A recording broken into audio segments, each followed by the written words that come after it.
Thanks, Ben. We did talk about whether the best way to keep everyone's attention after lunch would be for me to do this talk in ancient Greek. But the conclusion was based both on the complexity of that and the incredible nosedive my ability to speak ancient Greek has taken in the last decade. It probably wasn't the best move. So my name's Nathaniel Gleischer, and I'm head, as Ben said, of cybersecurity policy at Facebook. That can mean a lot of different things, but for the purposes of the conversation here today, what's most important is that I coordinate our cross-company work to detect and disrupt information operations on the platform. Click. There we go. An information operation for us is any coordinated effort to manipulate or corrupt public debate to achieve a strategic goal. And those are very carefully chosen factors in this definition. As we think about how to tackle information operations, you will note I use the term information operations. I do not use the term disinformation as much. And the reason I don't is for a very specific purpose. Disinformation, misinformation, a lot of the terms we use in this space are deeply rooted in content, in the message that's being sent, in the campaigns that we see. We detect and disrupt these operations around the world, and one of the things that I see consistently, and that Ben and I have talked about quite a bit actually, is that the vast majority of what we see, the content isn't provably false. It is not obviously disinformation. One of the classic campaigns I always talk about, which was an IRA-linked campaign, one of the most successful pages was a page called The Beautiful Streets of Riga, which essentially advertised how lovely Riga was as a city to visit. No particular reason that that would be false or provably false, but that doesn't mean it's not deceptive. And so information operations speaks to this broader notion of behavior, the ways in which these campaigns are deceptive in terms of concealing who's behind them and concealing the popularity of the messaging that they're driving. Content is important, behavior is important, and the term information operations we use because it sort of encapsulates all of these and all of these pieces put together. Over the last 2 years, we have stood up and have driven a program to investigate and disrupt information operations around the world. This gives you a sense of some of the major takedowns we've done. Each time we do one of these, we announce it publicly.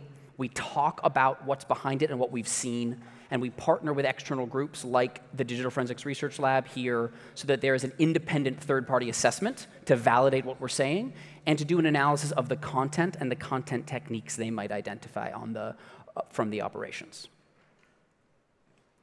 When people think about information operations, they tend to think about foreign interference by governments. But one point to make as we're framing this, we actually see many different actors in this space with different goals and targets. A simple way to think about this is we see governments acting and targeting public debate in other countries. We see governments targeting public debate within their own country. And we see non-government actors engaged in information operations both domestically and internationally. One interesting point, and we've actually been talking about this, I've been talking about this with my team a little bit, as useful as it is to think about these 4 buckets, you'll note that we very carefully put some of the circles on the lines in between them, because more and more, as I think many people in the audience know, it's getting hard to tell whether it's a government or a non-government, whether the operation is foreign or domestic. And when I look forward at the threats I think we're going to see going forward, that trend will increase. And it'll be harder and harder to tell who's behind these particular operations. And so for us, when we take an enforcement action, it's very important that we do not make enforcement decisions based on who is behind an operation, because often we can't quite tell. If you look at our blog posts where we detail what we know, you'll see that we often write some version of, this is an operation that originated in Russia, is something we've said before. Originated in Iran is how we've described some operations. This is a case where we can prove the geographic location or sourcing of the operation, but we can't necessarily prove if it was government or non-government or who was behind it. And so that's why that behavioral focus is so important. What I wanted to particularly talk about today is this notion of adversarial design. My background is in the security world, first technically and then as a prosecutor and in national security policy.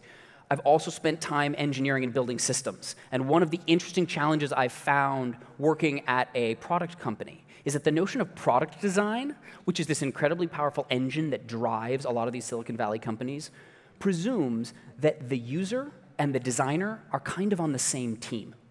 In most cases, the people using products are looking to find innovative and powerful ways to use them, and the product designers want to help them find those ways to use them, and they're working together. In this space, as in any security space, you face an interesting challenge where the users are actually, in some cases, adversarial to the designer. You have users who are trying to take advantage of your product to do really unconscionable things. And in that context, the design principles are a little bit different. So the idea behind adversarial design is to mash up product development and security strategy. But just to start, I think it's really important to say the vast majority of users on Facebook or any social media platform are authentic, are looking to engage with their friends and family. Of that large community, a tiny portion are violating the policies of that platform. Of that tiny portion, the vast majority are essentially engaged in spam or fraud or other unsophisticated threats. And only an even smaller group are really engaged in what I would describe as information operations. So we're talking here about a very small portion of the communities that can, quite frankly, have a very large and outsized effect by causing harm, even though they're very small. But it's really important to remember that as we're thinking about this, it's a small community, and you would never want the adversarial design to swallow the traditional product design work. I think in this space, one of the challenges we often face is we sometimes confuse bugs with features. Some of the things that make these public debates so powerful and so generative, we can see them as associated with negative things, when often they empower very positive discussion. And so one of the core questions that I've always had is, how do you do adversarial design without swallowing, building these communities and enabling the, quite frankly, very powerful and positive public debate? So when we think about an adversarial design cycle, again, what we're trying to do is to combine security principles and product design. There are 4 steps. The first step is you have to understand what your adversary is doing, right? The core threat that everyone sees working in this space is that innovation on threats moves incredibly quickly. In fact, it moves faster in the information operations space than any other security environment that I've worked in. And so you have to continually understand what are the new techniques that they're developing, what are they trying out, what's it going to look like tomorrow. At Facebook, we have a team of threat investigators. You'll hear from Olga later, others are here, that focus on tracking the most sophisticated threat actors and trying to understand what are the new techniques they're developing. Second, you need a mechanism to respond to those threats very quickly. At Facebook, we have what we call our information operations threat disruption process, which is a process we use to review and respond when we see new threats emerge. This, whatever it is, this is going to be fairly human-driven, because as the threats are changing so quickly, automated systems won't be able to keep up. And so you have to have a human system that allows you to be flexible and respond as the threats change. The problem with a human-driven system is it doesn't scale. And so each time you identify a new threat, you need to also take that information, identify the behaviors behind it, and build out scaled solutions to make that threat harder at scale. And over time, you create this virtuous cycle where you sort of take techniques you see threat actors using, you stop them in the short term, and then you make them much harder in the long term, which, of course, the threat actors don't give up. They then move on to something else. They move on to a new technique, and now your human investigators, your expert investigators, can focus on that new technique as you scale up the back-end system to make others harder. So this cycle is sort of how you can move, how we see that we can move the ball forward from a product perspective in dealing with this threat. Let me give you a couple of examples that I think illustrate what I'm describing. The first, and this is something I did want to mention. When I talk about building scaled solutions, you tend to think about internal systems, right? Better investigative tools, better scaled automated enforcement, but I'm also talking about external solutions. This could be partnerships. It could be transparency tools to empower the OSINT research community and others to find this behavior. That's an absolutely critical piece of our work. And it could be verification requirements. In certain cases, you can impose verification requirements on the public, on certain segments of the public, that can help expose malicious behavior. So, like I said, a couple of examples. First example is fake accounts. Everyone knows that fake accounts are a core common denominator of information operations, because if I want to convince you of something, the first thing I want to do is make myself look and sound and seem like you. And so we have built systems that automatically detect and remove fake accounts, millions of fake accounts every day, often within minutes of their creation. What's interesting about this is 2 things. This is an example, obviously, of automated enforcement. First, building automated enforcement to stop fake accounts doesn't mean the threat actors give up and stop trying to create fake accounts. We've been reporting on our fake account removals for some time, and we've actually found the number of fake accounts we remove remains consistent or even goes up sometimes. And the reason is, if you're trying to sneak a fake account onto the platform and the door is this big to sneak it on, and I shrink it to this big, you don't stop. You actually try to create more to try to slip some through. But the benefit is we're forcing the threat actors to work harder and harder to get a smaller and smaller number of these curated fake accounts on the platform. And if they do get them on, which of course they do because every automated system can be routed around, that's where the threat intelligence team and the human investigators come in. So you have to have both of these, automated enforcement and expert investigation. A second example is this notion of identifying coordination. One of the things we think about a lot is how can we help our human investigative teams find patterns of coordination more quickly. Coordination by itself isn't a violation of our policies. Coordination is something that people do for all sorts of good purposes. But it's a place for the threat investigators to start looking more quickly to help them move faster in those investigations. The third example that I wanted to talk about, because I think it's an interesting one, is this question of political ads, right? I have two pieces here that I think are relevant. We obviously have seen threat actors use political ads to drive deceptive narratives. And so we did two things, among others. The first is we've built transparency tools around political ads so that now, using our ads library, people can see all the ads someone has run, who they're targeting them to, how much money they're spending. And what's interesting about this is anytime you provide transparency, you empower open source research. And we've seen a number of cases of researchers both coming to us and saying, we've seen this pattern of malicious behavior based on advertising, and that has helped us run investigations and remove content and remove actors. And in other cases, it may not violate our policies, but it's still kind of deceptive, right? You're out there and you're running one ad to this group that says taxes will go up and one ad to this group that says taxes will go down. And that's the kind of thing that everyone should know about. And so the transparency piece here is incredibly powerful. And we're continually thinking, how can we provide more transparency tools to the research community to enable this type of stuff? So one thing that I would say is afterwards, if you have thoughts on other things we could provide that would be useful, I'd love to talk about it. We obviously have to be careful because some kinds of transparency can expose people to risks and threat, and there's a difficult balance there. But building more types of transparency like this is incredibly critical. The second thing that we've done that's really interesting with political ads is we've imposed a verification requirement, right? So if you want to run a political ad in a country in the lead up to an election, you have to prove that you're a domestic actor.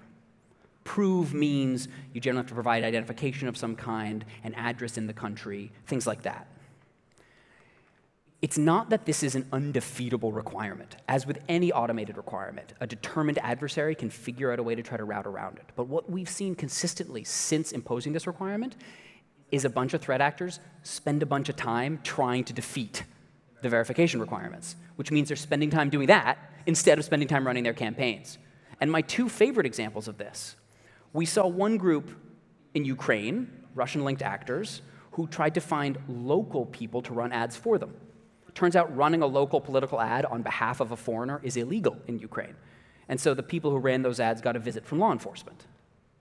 The other example is we've seen these actors try to hire a third party to run ads for them. Turns out they hired third parties that weren't that reliable. The third party took their money and then never ran any ads. Because in this business, you wouldn't expect them to be the most reliable people in the world. That's exactly the kind of outcome we want. We're forcing the actors to work harder. The overall narrative here is to remember that this is a security environment. And so the threat actors are never going to stop. But what you can do is push them downhill and make them work harder, make them invest more bucks for every bang they get, and make the bangs smaller and smaller and smaller. I mentioned the changing threat environment. And one of the things that I wanted to talk about is, as we do this, we're seeing the threat environment continually change. A couple of examples of trends we see coming, some that have already started, some that are really early, that I think are particularly challenging, I wanted to highlight them here so we can all think about them. The first is this notion of deceptive pages. And what I mean by that, this stands for a bigger problem. We and the other platforms have done a lot of work to make it hard to run large networks of fake accounts, which means we increasingly see actors trying to use other types of assets on these platforms. Pages, groups, things on other platforms entirely to drive deceptive messages. And if you think about a page, pages on Facebook aren't designed to represent a single person, which means the notion of what is a deceptive page is a little bit trickier. And we're going to see more and more groups exploiting other types of deception that maybe don't rise to the level of an obviously fake account. One of the things we've already done is we've created more transparency tools around pages. So for pages, you can see the country from which the admins of that page log in for large pages. You can also see if the page name has changed a bunch. You can see those changes historically. Both of these have fueled a number of really useful open source reports on a bunch of pages that are doing this name changing, or that seem to be managed from countries that sort of don't make sense given what they're representing. But this is going to continue to be a challenge. Next is the professionalization of information operations, right? Coming from cybersecurity, a big part of the story of the first decade of this century was the professionalization of hacking and cyber exploit. The last few years, we've seen a huge rise in the professionalization of manipulation. We've done 2 major takedowns involving companies that their business model was, we'll run deception for you. This is challenging in 2 ways.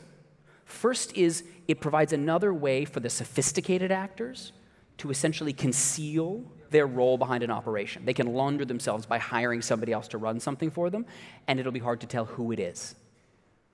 The other consequence of this is that a whole bunch of people for whom running these campaigns is out of reach suddenly becomes within reach as long as they have funding. You don't need expertise anymore. You can hire organizations to do it. We're seeing this trend and expect to see more of this.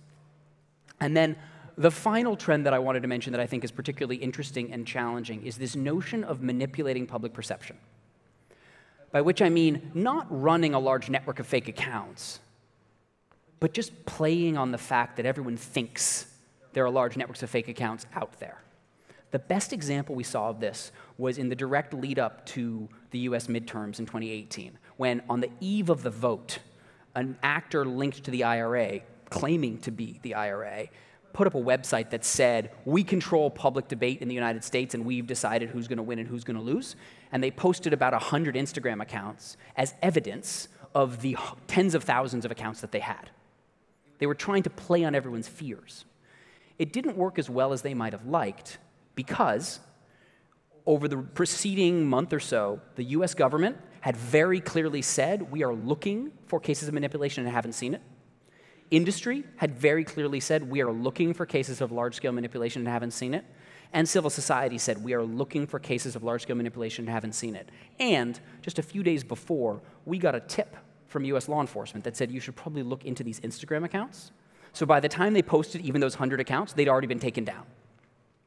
All of these together helped to sort of inoculate the public against the belief that there really was widespread manipulation. So we were able to mitigate it to some degree. But this technique, preying on everyone's fears, we expect to see a lot more of. And quite frankly, it's an interestingly challenging problem to deal with because they're forcing you to prove a negative.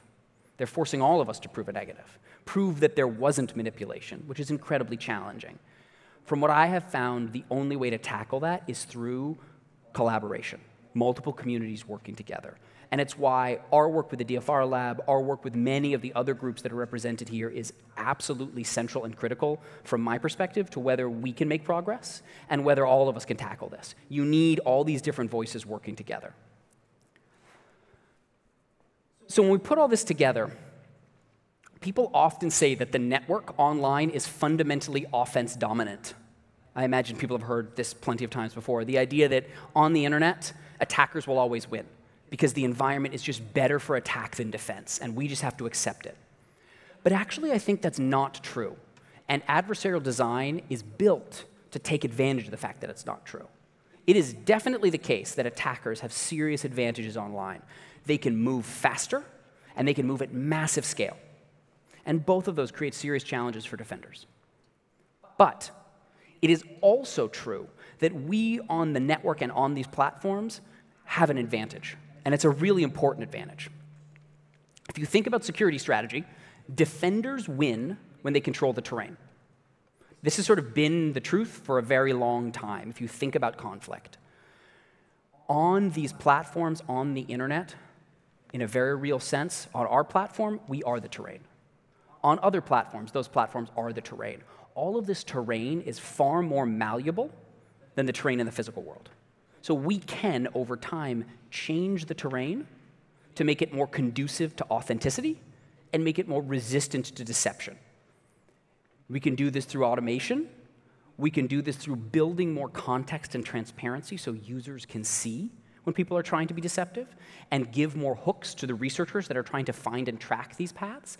Over time, we can essentially force threat actors downhill. It's not that they give up, but that each time they come back, they have to come back from a little bit further down slope, and it's a little bit harder and a little bit harder. As they do that, they'll keep innovating. And what that means is, as we solve the clearer problems, foreign interference is clearly a problem, right? They will move towards grayer spaces, domestic activity, activity that's less obviously false, and it'll create additional challenges for us. But you can continually, and I think we all together can continually make things much harder for them over time if we follow this type of principle. So that's the idea behind adversarial design. I think it's something that we can sort of bring to this challenge, and I'm really looking forward to getting to talk with all of you more about all the ways that we can work together and all the things that we can do to tackle this problem. So thank you very much. I know that we've got a panel discussion coming up after this, but I just wanted to say I really appreciate the invitation. And if anyone has other questions after the panel, I'm sure we'll have plenty of opportunities to answer questions on the panel. But if anyone has other questions after the panel, I'd be more than happy to talk further, in particular about this question of how the open source research community and the platforms can work together to tackle this problem. And so I would just ask Matt and Claire to come up on the stage, and we'll have a little bit of a discussion. Thank you, guys. And none of it in ancient Greek.